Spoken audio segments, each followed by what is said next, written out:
बच्चों, आज की कक्षा में आपका स्वागत है। आशा करता हूं आप लोग स्वस्थ और सुरक्षित होंगे। इसके पहले वाले वीडियो में हमने बिट नंबर 1 to 6 कंप्लीट किया है। ये जो वीडियो है इसमें जो है हम क्या करेंगे, बिट नंबर 7 से शुरू करते हैं। देखते हैं कितने कर पाते हैं आज।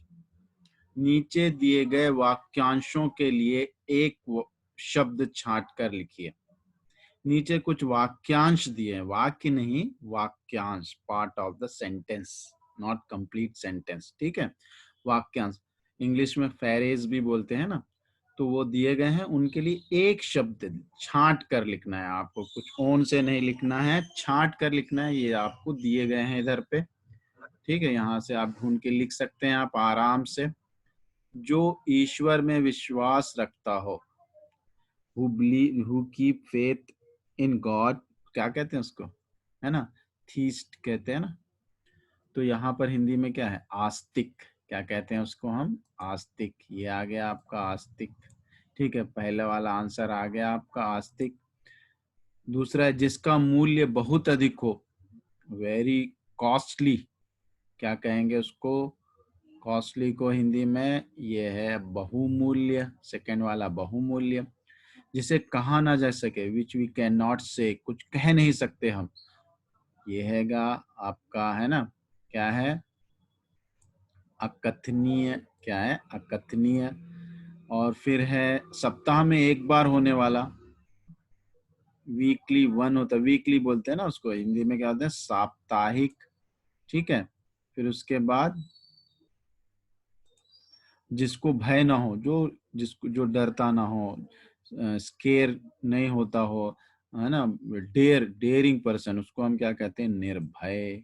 ये है निर्भय। तो यहाँ पर ये वाले शब्द आप लिख लेंगे। ठीक है, ओके, तो ये हमने लिख लिया यहाँ पर।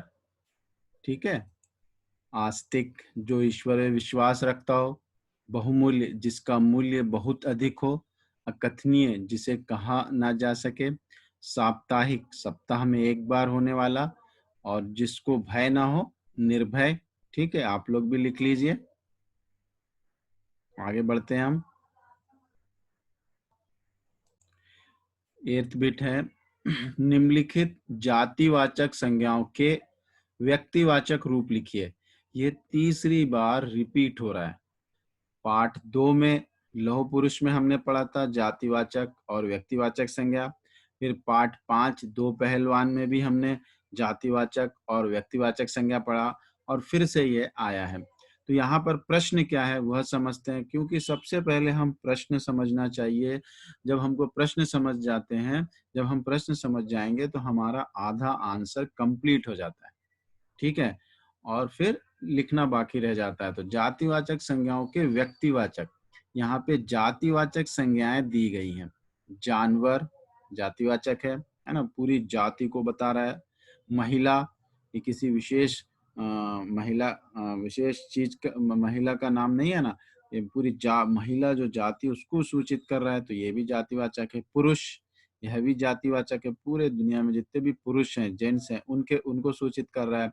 सब्जी, किसी विशेष सब्जी का नाम नहीं है, सब्जी, पूरे सब्जियों के सूचित कर रहा है। तो ये पूरे जातिवाचक संज्ञाएं हैं, इनके लिए दो दो व्यक्तिवाचक संज्ञाएं लिखनी है। लिख सकते हैं ना। जानवर के लिए कोई भी दो नाम लिख लीजिए, हाथी, घोड़ा। महिला के लिए कोई भी, आरती, गीता लिख दीजिए। पुरुष, रमेश, सुरेश। सब्जी, कोई भी सब्जी लिख दीजिए आप यहाँ पर, है ना। टमाटर लिख दीजिए, आलू लिख दीजिए, कोई भी सब्जी, दो सब्जियां यहाँ पर लिखना है। ठीक है, लिख लेंगे हम। ओके, तो यहाँ पर हमने ये लिख लिया।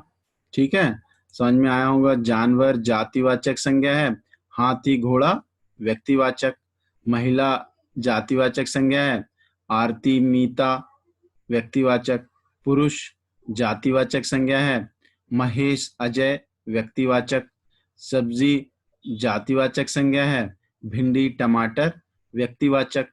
ठीक है, तो इस तरीके से हमने जातिवाचक और व्यक्तिवाचक संज्ञाएं यहाँ पर उनके उत्तर लिख दिए, व्यक्तिवाचक संज्ञाएं। नेक्स्ट बिट है, निम्नलिखित शब्दों के लिए दो दो विशेषण लिखिए। विशेषण हमने पढ़ा है ना?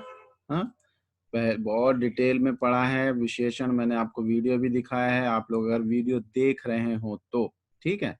तो विशेषण यानी होता है एडजेक्टिव। तो ये शेर जो शब्द है उसके लिए दो एडजेक्टिव कोई भी लिखो। मैंने यहाँ पे लिखा है ताकतवर, साहसी, है ना? ताकतवर होता है ना, वो बहुत ही स्ट्रांग होता है, पावरफुल होता है। साहसी यानी ब्रेव होता है। झोपड़ी, झोपड़ी यानी हट, सुंदर, छोटी लिख सकते हो। जंगल, जंगल डेंस्ड यानी बहुत सारे ट्रीज रहे तो डेंस्ड फॉरेस्ट बोलते हैं ना, डेंस्ड, बड़ा, बिग। कुम्हार, क्लेवर, मेहनती यानी हार्ड वर्कर। पुत्र, छोटा, बुद्धिमान। आप दूसरे भी इसमें विशेषण लिख सकते हो। ठीक है, तो यह बिट समझ में आया होगा आप लोगों को। आ गया? ठीक है, आगे बढ़ते हैं आप लोग। अब तैयार रहिए नेक्स्ट बिट के लिए। बच्चों, हमारा अगला बिट जो है वह है पहेली है, वर्ग पहेली है। ठीक है, नीचे दी गई शब्द सीढ़ियों यानी यहाँ स्टेप्स, सीढ़ी यानी स्टेप्स हैं, कुछ चित्रों की सहायता से पूरा कीजिए और यहाँ पे उसके रिलेटेड पिक्चर्स दिए हुए हैं, इनकी हेल्प से ये फिल करना है। ठीक है, बहुत ही आसान होगा। देखिए, पहला ये फिल करते हैं म, यहाँ पे कुछ लेटर लिखना है। ठीक है, म डैश न, तो यहाँ पर ये देखिए मकान, तो यहाँ पे आ जाएगा का। ठीक है, क्या आ जाएगा यहाँ पर? का आ जाएगा। यहाँ पे हम का लिख देते हैं। अच्छा, ठीक से नहीं आ रहा है। ठीक है, इधर का आएगा, उसको मैं फिर से लिखूंगा बाद में। ठीक है, फिर इधर पे जो है नेक्स्ट क्या है, ब डैश न, ये है, देखिए क्या है, ये बटन है। ये क्या है? ब, टा और न। ठीक है, तो यहाँ पे क्या आएगा? टा आएगा। क्या लिखना पड़ेगा उधर पे? टा। यहाँ पे आप लिख दोगे टा, फिर ब डैश ना। ठीक है, क्या आएगा इधर पे? क्या आ सकता है बताइए?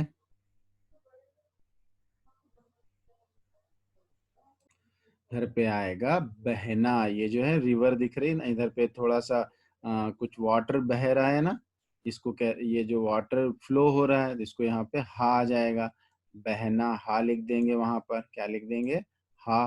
ठीक है, नेक्स्ट है, ये बच्चा क्या कर रहा है? पढ़ना। ढ आ जाएगा, ढ, ढ, सॉरी, ढ आ जाएगा इधर पे, ढ, इधर पे आएगा ढ। फिर प डैश ग, इधर पे क्या है? पतंग है, इधर पे त आ जाएगा। ता बिंदु, जो बिंदु होता है उसके साथ ता, इधर ता आ जाएगा। पतंग। फिर ये क्या है? यहाँ पे क्या दिख रहा है? ये पलंग, तो यहाँ पे ल आ जाएगा। यहाँ पे ये ब्लैंक में क्या आ जाएगा? ल। ठीक है, ये ल आ जाएगा। Very good. नेक्स्ट ये है खी डैश की, खिड़की। ये देखिए खिड़की दिख रही है इधर पे। फिर ये पा डैश की, पालकी, ये पालकी है। फिर यहाँ पे आ जाएगा ला। फिर पा डैश का, पालक, यहाँ पे भी आ जाएगा ला। फिर स डैश का, क्या है इधर पे? इधर पे आ जाएगा ये सनक। सनक यानी होता है मेंटल, ना आएगा इधर पे। इधर क्या आएगा? ना। फिर स डैश का, ये देखिए सड़क, यहाँ पे ड़ आ जाएगा। ठीक है, और लास्ट बचा ये ड़ ठीक से नहीं लिखा जा रहा है, मैं अभी क्लियर से लिखूंगा। ना डैश क, ये आ जाएगा नमक। तो इस तरीके से आपने समझा ना क्या लेटर्स इसमें लिखना है, इन चीजों को देख के पहचान के। ठीक है, तो अभी हम उसको क्लियर से लिखते हैं। ओके, तो बच्चों मैंने ये लिख दिया है यहाँ पर, एक बार पढ़ते हैं हम। मकान, बटन, बहना, ये बहना, पढ़ना, पतंग, पतंग, पलंग, ये कॉट जो होता है ना, बेड, उसको हिंदी में पलंग कहते हैं। खिड़की, ये है विंडो। पालकी, ये पालकी। पालक, ये पालक। सनक, ये एक व्यक्ति अच्छे कंडीशन में नहीं है ना, पागल जैसे है, उसको बोलते हैं सनक। सड़क, ये है रोड। और लास्ट नमक, ये है नमक। ठीक है, समझ में आया? ये भी आप लोग भी लिख लीजिए चित्रों की सहायता से। अब इस पाठ का लास्ट बिट क्या है? दिए गए दृश्य के आधार पर अनुच्छेद लिखिए। एक दृश्य दिया गया है, देखिए, तो यहाँ पर चित्र दिखाया गया है आपको, इस पर एक शॉर्ट नोट लिखना है, अनुच्छेद लिखना है, ठीक है, अनुच्छेद शॉर्ट नोट पहले भी लिख चुके हैं आप। तो हम जब चित्र देखते हैं तो उस चित्र में क्या-क्या दिखाई दे रहा है वह हम तो लिखना ही है, ठीक है? साथ में एक इमेजिनेशन भी होना चाहिए आपका कि आप उस चित्र के नज़रिया क्या नज़रिया है आपका? कैसे उसको आप क्या हो रहा है, क्या उसमें आपको समझ में आ रहा है, वह भी आप ओन से अपने शब्दों में लिखने की कोशिश करना चाहिए, ठीक है? अब जैसे कि यहाँ तो हमको क्या-क्या दिखाई दे रहा है, एक व्यक्ति जो है रेनकोट बरसाती ओढ़कर जा रहा है, एक व्यक्ति छाता लेकर जा रहा है और मोर यहाँ पे दिख रहा है हमको और बच्चे खेल रहे हैं पानी में, एक व्यक्ति पेड़ के नीचे छिपा हुआ है और बारिश हो रही है ना? एक मकान भी है, पेड़ भी है। तो यह चीज़ें तो आपके वर्णन में होना चाहिए when you explain something one picture you should use all these pictures but it should be like a imagination कि आप इस चित्र को किस तरीके से इमेजिनेट करते हो, वह आपकी कल्पना भी इसमें होनी चाहिए। तो यहाँ पर हम लिख सकते हैं कि यह चित्र बरसात का चित्र है, बारिश का चित्र है। इसमें लोग बारिश से बचते हुए अपने काम कर रहे हैं। एक व्यक्ति बरसाती लेके कहीं जा रहा है, मोर बारिश को देखकर खुश हो रहा है, नाच रहा है। बच्चे भी उसमें एक खेल रहे हैं, एक लड़की जो है नाव चला रही है कागज़ की, मेंढक भी दिखाई दे रहा है और एक बच्चा नाच रहा है बारिश में और एक व्यक्ति अपने आप को बचाने के लिए पेड़ के नीचे खड़ा हुआ है और एक व्यक्ति छाता लेकर जा रहा है। तो यह एक गाँव के बरसात का दृश्य है और बरसात हमारे जीवन में बहुत ही ज़रूरी है। बारिश होने से ही हमारी नदियों में पानी आता है और वह पानी हम प्राप्त करते हैं और अपने खेतों के लिए और रोज़ के कामों के लिए, पीने के लिए हम इसे उपयोग करते हैं। तो वर्षा हमारे जीवन में बहुत ही उपयोगी है और यह एक वर्षा का ही दृश्य यहाँ पर दिया हुआ है। सब लोग बहुत मज़ा कर रहे हैं।